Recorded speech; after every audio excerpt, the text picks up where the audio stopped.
สบายดีอาจารย์และหมู่เพื่อนด้วยกันเนาะมื้อนี้จะมาเขียนโปรแกรมลงรูปภาพด้วย Microsoft Visual Studio 2010ซึ่งเครื่องมือเราจะเอามานำใช้จะมีบัตทอนลาเบลคอมโบบ็อกพิกเจอร์บ็อกเทคบ็อกกรุ๊ปบ็อกและก็ลาดิโอบัตทอนประมาณนี้เนาะเครื่องมือที่เราจะมาเขียนซึ่งเราได้เขียนฟอร์มไว้แล้วเนาะเราจะไปเขียนโค้ดเลยก่อนอื่นเราจะต้องไปแอดรูปภาพมาก่อนเลือกไฟล์คอมโพนเราแล้วคลิกขวาไปที่ property เลือก Reshot จะแอดรูปภาพมา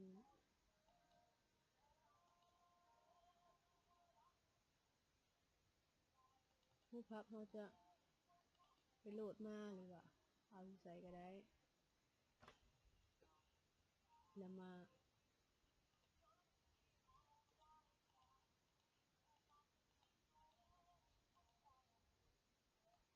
ประมาณ7รูปภาพที่เราที่จะเอามาที่หน้าฟอร์ม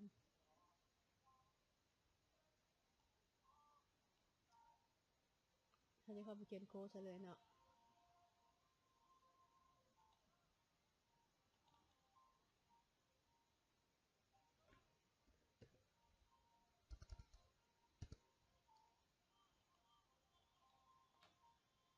เพื่อให้รูปภาพมันแสดงในบล็อกรูปภาพของที่เลือก Picture Box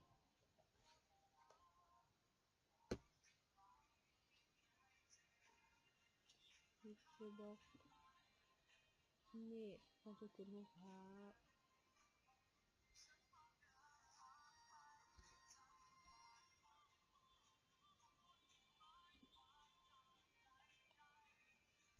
รีซอสหมายถึงคนที่เราเอารูปภาพมาให้ใช้รูปภาพ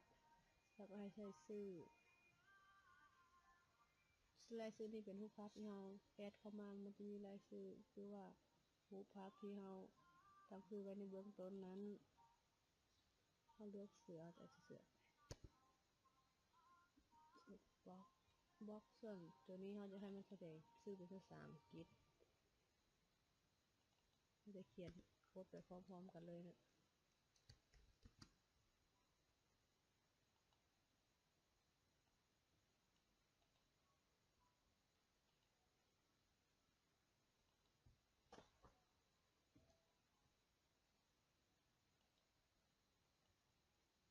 copy ไว้ตัวนี้โค้ดนี่ก็เขียนโค้ดคือกันเนาะเปลี่ยนแต่ท้ายเปลี่ยนจากเสือเป็นสี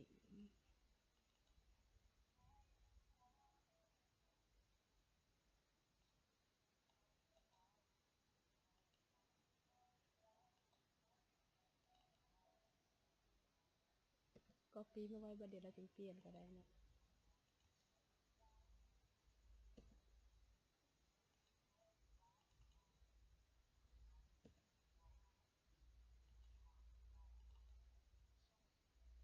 แต่ละบล็อกมันเขียน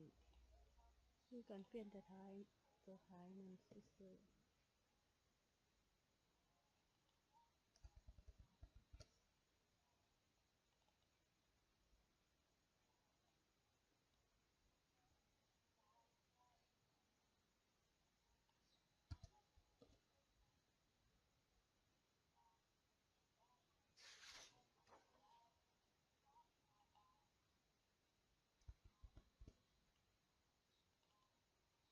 ตัวนี้จะเป็นที่ละ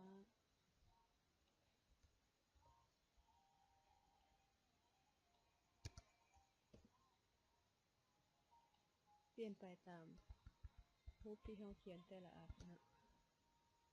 ตัวนี้จะเปลี่ยนมาลาย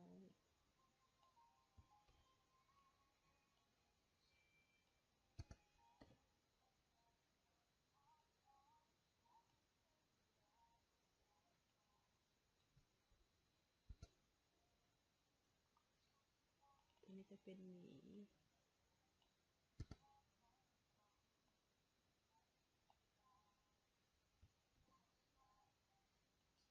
copy มาวางเลย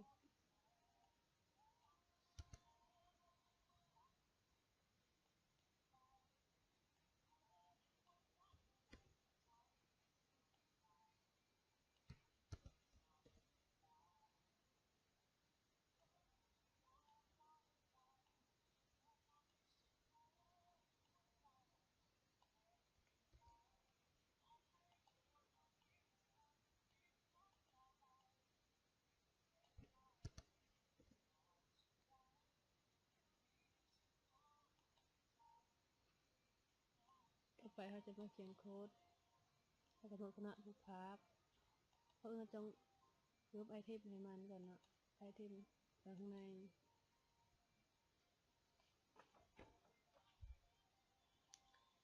ใส่พอดีโจเครื่องกลาง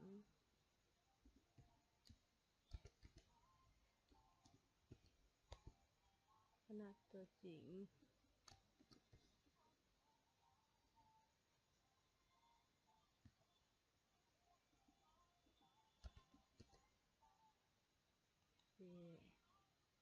เราจะมาเขียนโค้ดใ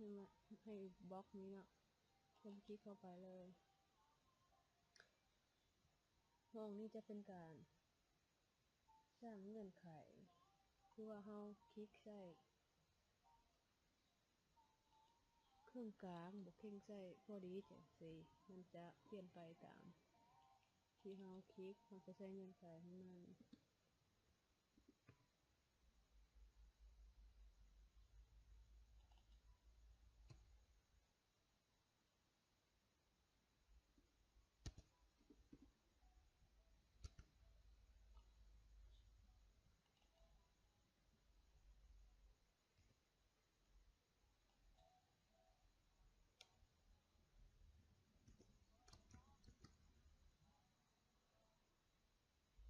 เราจะเอาไอเทมเราเขียนใส่เมื่อกี้ที่มาเขียนเพิ่มใส่ในบอร์ด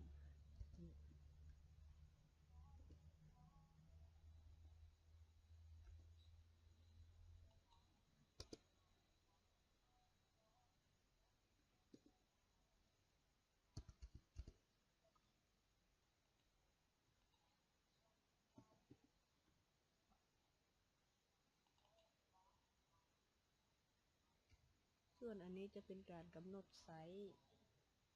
หรือว่าขนาดไซส์ขนาดที่เราต้องการให้รูปมันแสดงแบบใด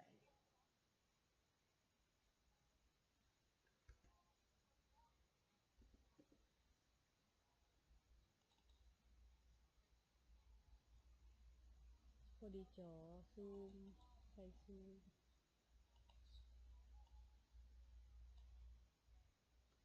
copy ไปเลยนะอันนี้ก็เขียนให้กันเปลี่ยนแต่เครื่องกลางเปลี่ยนคำว่าพอดีจอเป็นเครื่องกลาง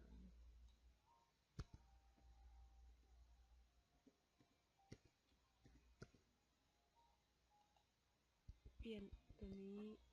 เครื่องกลางจะใช้เซนเตอร์image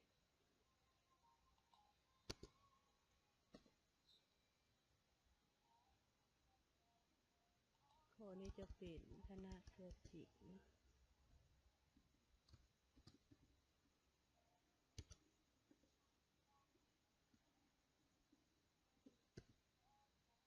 ถ้าตัวจริงเราจะใส่ normal ปกติต่อไปเราจะมาเขียนโค้ดใส่ clear เราต้องการให้บล็อกใดเคลียร์เราก็ต้องล้างเคลียร์หรือว่าล้างข้อมูลนะเราก็ต้องเขียนบล็อกเป็นบล็อกมันใส่เราจะใส่2บล็อกให้สมมุติบล็อกกับเทคบล็อก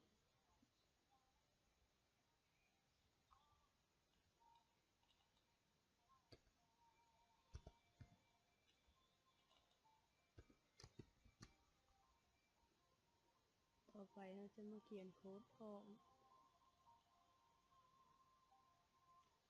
หรือว่าปิดจากโปรแกรม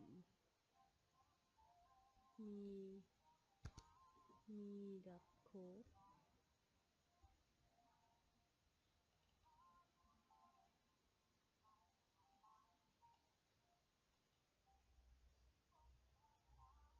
เราจะมาเขียนโค้ดที่ฟอร์มให้มีเมสเซจบ็อกซ์เด้งขึ้นมาเมื่อเรากดลัดโปรแกรมคลิกเข้าไปเมสเซจบ็อกซ์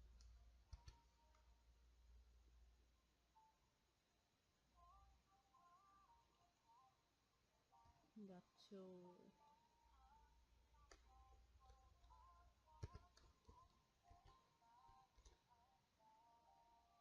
เราจะเขียนว่ายินดีต้อนรับเข้าสู่โปรแกรมเพิ่มรูปภาพ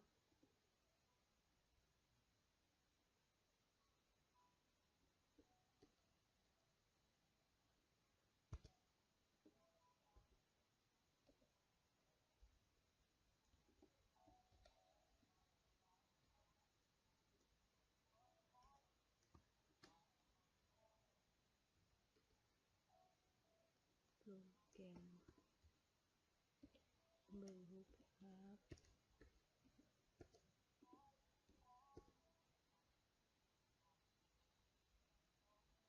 สำเร็จแล้วจะไปลองรันเบิ่งโปรแกรม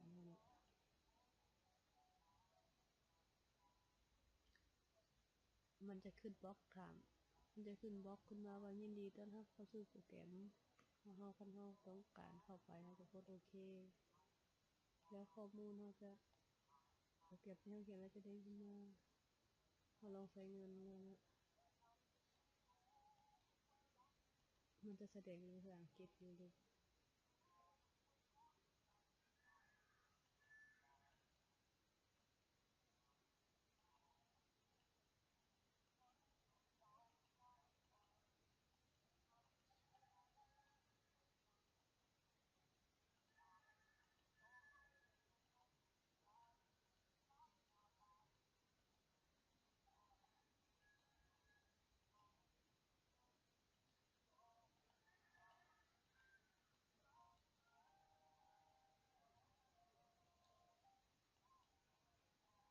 ถือว่าจบเนาะการเขียนโปรแกรมของเราเนี่ยแล้วก็พอจบการเขียนโปรแกรมเพียงเท่านี้